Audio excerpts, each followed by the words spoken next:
नमस्ते। कैसे हैं आप सब? तो आज मैं आप लोगों के साथ एक बहुत ही इंपॉर्टेंट टॉपिक में बात करने वाली हूँ। वो है time management and D stressing during exam. जैसे कि आप सबको पता है कि हमारे बच्चों के एग्जाम शुरू हो रहे हैं और मुझे पता है कि बहुत सी मदर्स, बहुत सी पेरेंट्स प्रेशर एंड स्ट्रेस महसूस कर रहे होंगे। हम जब ये प्रेशर और स्ट्रेस महसूस करते हैं, कई बार हम ऐसा कर देते हैं कि हम ये जो प्रेशर है हम अपने बच्चों को ऊपर थोप देते हैं, जिससे कि बच्चा डीमोटिवेटेड हो जाता है।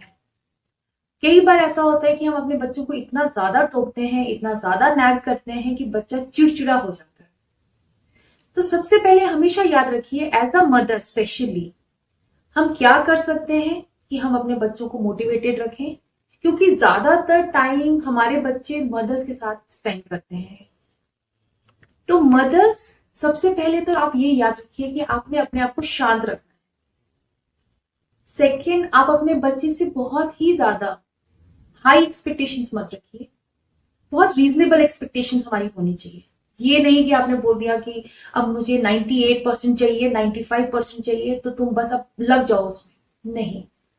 कई बार क्या होता है कि हमारे बच्चे जो हैं, पेरेंट्स की ये ऐसी बातें सुनकर डीमोटिवेटेड हो जाते हैं, उन्हें प्रेशर फील होने लग जाता है, स्ट्रेस महसूस करते हैं। आप अपने आप को इतना ज्यादा स्ट्रेस मत दीजिए एज अ पेरेंट। ये एग्जाम्स हैं, एग्जाम्स के डेज हैं, और ये एग्जाम्स के जैसे ही लीजिए, ये जो दिन है ये भी निकल जाएंगे। हमेशा याद रखिए कि अगर आप अपने घर में एक पॉजिटिव इन्वायरमेंट बना के रखेंगे अपने बच्चों के लिए ड्यूरिंग एग्जाम, तो आप देखेंगे कि बच्चा भी मोटिवेटेड रहता है। उसे पता है कि हाँ, मेरे पेरेंट्स हैं मेरे प्रॉब्लम्स को सॉल्व करने के लिए। पर अगर आप ही बच्चे को नैग करते रहेंगे, आप ही बच्चे को टोकते रहेंगे, आप ही बच्चे को नेगेटिव बोलते रहेंगे, तो आप बताइए बच्चा कहाँ जाएगा? ड्यूरिंग एग्जाम आपने अपने बच्चे को वो जगह देनी है प्रॉपर, जहां पर वो बैठ के पढ़ सके। पर याद रखिए कि वो जो जगह है जहां पर बच्चा आपका बैठ के पढ़ रहा है, बहुत ही वहां पर सनलाइट भी आनी चाहिए, एक अच्छा इन्वायरमेंट होना चाहिए घर में, ताकि बच्चा खुश रह सके, स्ट्रेस फ्री रह सके। आप अपने बच्चे से बात कीजिए, आप उससे पूछिए कि बेटा तुम्हें कोई प्रॉब्लम तो नहीं है, तुम तुम क्या चाहते हो, या कोई प्रॉब्लम अगर फेस कर रहे हो तो हमें बताओ, हम उसका सोल्यूशन निकालेंगे। आप हमेशा अपने बच्चे को एक बिलीव दीजिए, इंकरेज कीजिए कि बेटा यू कैन डू इट, बस तुम्हें थोड़ी सी मेहनत की जरूरत है।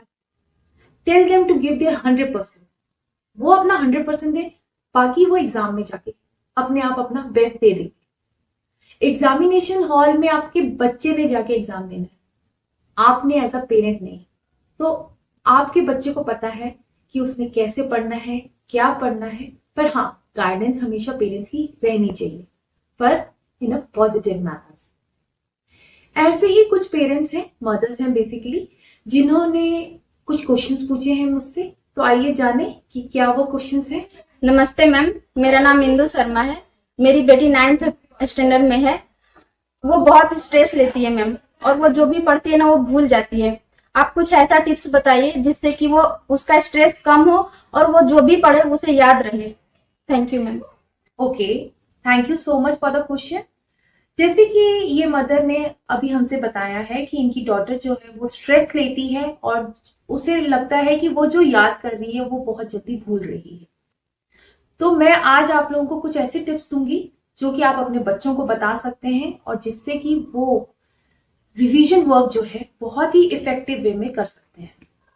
सबसे पहले तो मैं आपको ये बताना चाहूंगी कि आपके बच्चे को जो स्ट्रेस हो रहा है उसे दूर करने के लिए आप अपने बच्चों से बात कीजिए। आप अपनी डॉटर से बात कीजिए, आप उससे पूछिए कि क्या प्रॉब्लम्स हैं जो वो फेस कर रही है। सेकंड, उसे बताइए कि वो छोटे छोटा ब्रेक्स ले पढ़ने के बीच में, और उस ब्रेक्स में या तो वो आपसे बात करे, डिस्कस करे आपके साथ कुछ ऐसी चीजें जो वो चाहती है आपके साथ डिस्कस करना, या फिर उस ड्यूरेशन में वो गार्डन में चली जाए, बाहर थोड़ा सा टहल ले, जिससे कि उसको स्ट्रेस दूर होगा। स्ट्रेस दूर रखने के लिए हमेशा उसे बोलिए कि एक टाइम टेबल फॉलो करें। जब आप एक टाइम टेबल फॉलो करते हैं और आपको पता है कि इस टाइम पे मुझे ये सब्जेक्ट करना है, आज मुझे इतने चैप्टर्स फॉर एग्जाम्पल आपने बोला कि आज मुझे मैथ्स का एक्सरसाइज 1 से 1.1, 1.2 एंड 1.3 करना है, तो आपके सामने एक सेट गोल होता है जिससे कि आपको फिर स्ट्रेस नहीं होगा। और जब आप एक टाइम टेबल फॉलो करेंगे तो आधा टेंशन, आधा स्ट्रेस आपका दूर हो जाता है। सेकेंड, आपका जो क्वेश्चन था वो है कि आपकी बेटी को ऐसा लगता है कि जो वो रिवाइज कर रही है, जो वो याद कर रही है, वो भूल रही है। तो today I am going to tell you about the revision pattern. Revision pattern क्या होना चाहिए? हमेशा जब बच्चा कोई चीज याद करता है, फॉर एग्जाम्पल आज मैंने 1 घंटा लगा के एक चैप्टर लर्न किया, तो जो पहला रिवीजन है वो 24 घंटे के अंदर होना चाहिए। दैट इज कि मान लीजिए आज मैंने ये चैप्टर पढ़ा, तो सोने से पहले मैं उसको एक रिवाइज करके सूंगी। दूसरा रिवीजन जो है वो विद इन 7 डेज होना चाहिए। 7 दिन के अंदर दूसरा रिवीजन उसी चैप्टर का हो जाना चाहिए। और जो थर्ड रिवीजन है उसी चैप्टर का विद इन 30 डेज होना चाहिए, ताकि वो आपके दिमाग में छप जाए। अब आप ये बोलोगे कि मैम अगर वो ऐसे रिवीजन ही करती रहेगी तो बाकी सब्जेक्ट्स कब करेगी? अक्सर मेरे से ये बच्चों ने, जब मैंने उनको ये पैटर्न बताया तो दे आस्क्ड मी, उन्होंने मुझसे पूछा कि मैम अगर मैं रिवीजन ही करता रहूंगा तो मैं बाकी कब करूंगा? तो इसका ये बात है, ये सोल्यूशन है कि अब आप बताइए, जब आप पहली बार लर्न करते हैं कोई चैप्टर तो आपने लिया 1 घंटा। जब मैं उसका फर्स्ट रिवीजन करूंगी विद इन 24 घंटे तो मैंने लिया आधा घंटा। आधे घंटे में मैंने जल्दी से रिवाइज कर लिया। अब जब मैं दूसरे रिवीजन में जाऊंगी विद इन 7 डेज, जब मैं वो रिवीजन करूंगी तो मैंने कितना टाइम लिया? 20 मिनट, क्योंकि ऑलरेडी मैंने वो याद किया हुआ है, मुझे तो सिर्फ रिवाइज करने की जरूरत है। और जो मैं तीसरा रिवीजन करूंगी विद इन 30 डेज, वो कितना टाइम लेगा? वो लेगा सिर्फ 10 मिनट। क्यों? क्योंकि ऑलरेडी मेरे 2 रिवीजन हो चुके हैं। तो बताइए, ये ज्यादा आसान है ना कि रिवीजन कर लो और उसको परमानेंटली अपने दिमाग में बिठा ले, और एग्जाम्स के टाइमिंग में आप देखिएगा 5 से 10 मिनट लगेगा आपको उस चैप्टर को रिवाइज करने के लिए। तो इस तरह से जब आपकी डॉटर ये सब चीजें फॉलो करेंगी तो आप देखिएगा कि उसका स्ट्रेस भी दूर होगा और जो वो याद कर रही है वो लॉन्ग टर्म तक याद रहेगा अगर वो ये रिवीजन पैटर्न फॉलो करती है। Thank you.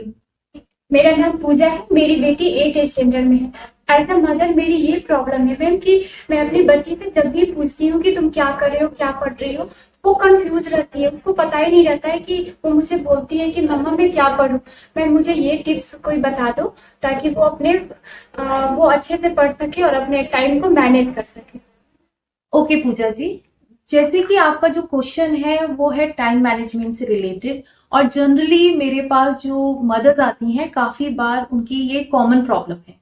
ये कई बार जो मैं बच्चों से डील करती हूँ तो बच्चों के भी ये बहुत ही ज्यादा कॉमन प्रॉब्लम है कि टाइम, कि हम अपने टाइम को कैसे मैनेज करें ताकि हमारी इफेक्टिव स्टडीज हो, इफेक्टिवली हम वर्कआउट कर सके, इफेक्टिवली हम बता सके कि हमारा कंस्ट्रक्टिव वर्क आज का क्या निकला है।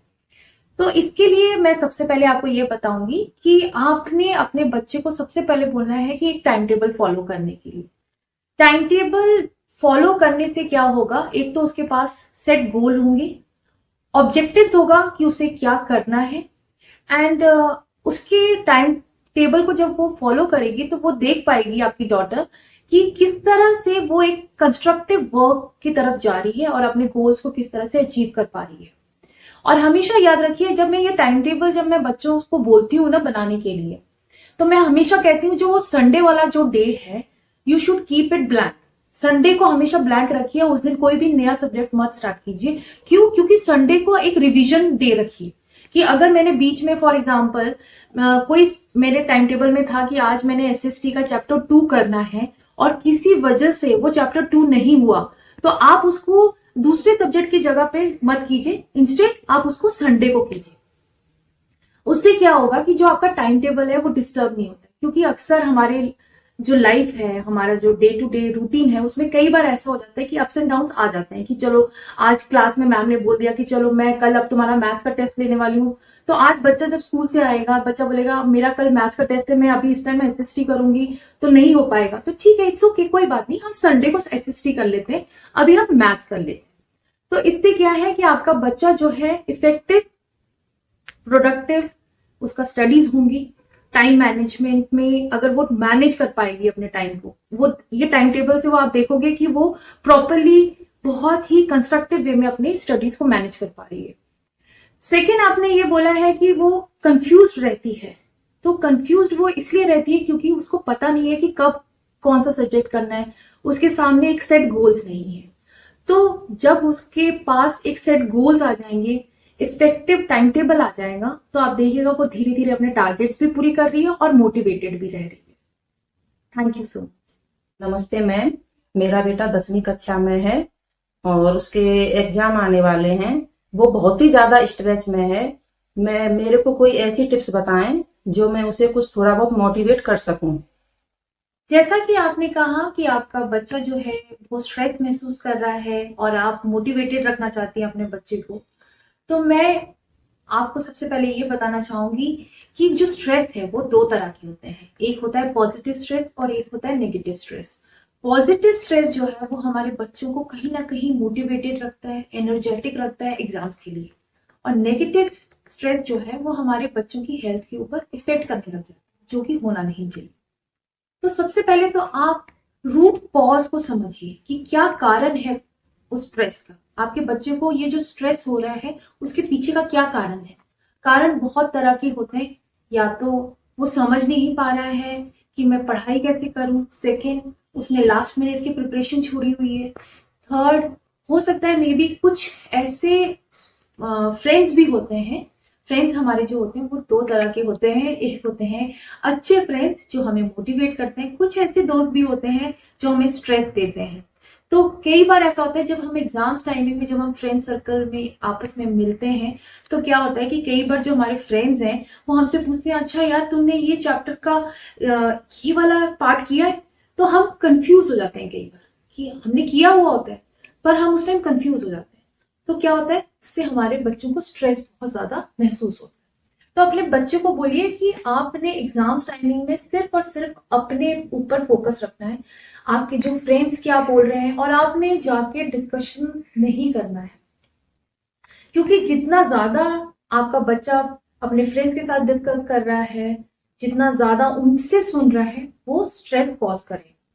तो सबसे पहले तो आप समझिए कि आपके बच्चे को कौन सी वो चीज है जो स्ट्रेस कॉज कर रही है, जिससे कि आप उसके स्ट्रेस के ऊपर वर्क कर सकते हैं और उसके स्ट्रेस को दूर कर पाए। और जहां आपने मुझे बताया कि आप उसको मोटिवेट रखना चाहती हैं, तो उसके लिए मैं टिप्स बताऊं, तो टिप्स तो बहुत ही ज्यादा सिंपल है, जो कि मैं ऑलरेडी आप लोगों को बता चुकी है कि आप अपने बच्चे को एक पॉजिटिव एनवायरनमेंट दीजिए घर पे। आप अपने बच्चों से बातें कीजिए, आप अपने बच्चे से बात कीजिए, उसकी प्रॉब्लम्स को सुनिए, उसको हमेशा ये बताइए कि यू आर देयर, आप हमेशा उसके लिए हैं, चाहे कुछ भी हो जाए। उसको एक बिलीव कायम कीजिए उसके अंदर कि he can do whatever he wants to do in his life, कि वो कर सकता है। बस उसके अंदर वो एक बिलीव आप लेके आइए, तो आप देखिएगा आपका बच्चा मोटिवेटेड रहेगा। क्योंकि हम पेरेंट्स जो हैं, हम अपने बच्चों के लिए बहुत ज्यादा मायने रखते हैं, बहुत ज्यादा इंपॉर्टेंस रखता है हमारा उनकी लाइफ में। तो हम जब पेरेंट्स ही अपने बच्चों को मोटिवेटेड करते हैं या इंकरेज करते हैं या बिलीव कायम करते हैं उन पर, तो आप देखिए वो ऑटोमेटिकली उनके अंदर भी एक मोटिवेशनल फैक्टर्स आ जाते हैं अच्छा करने के।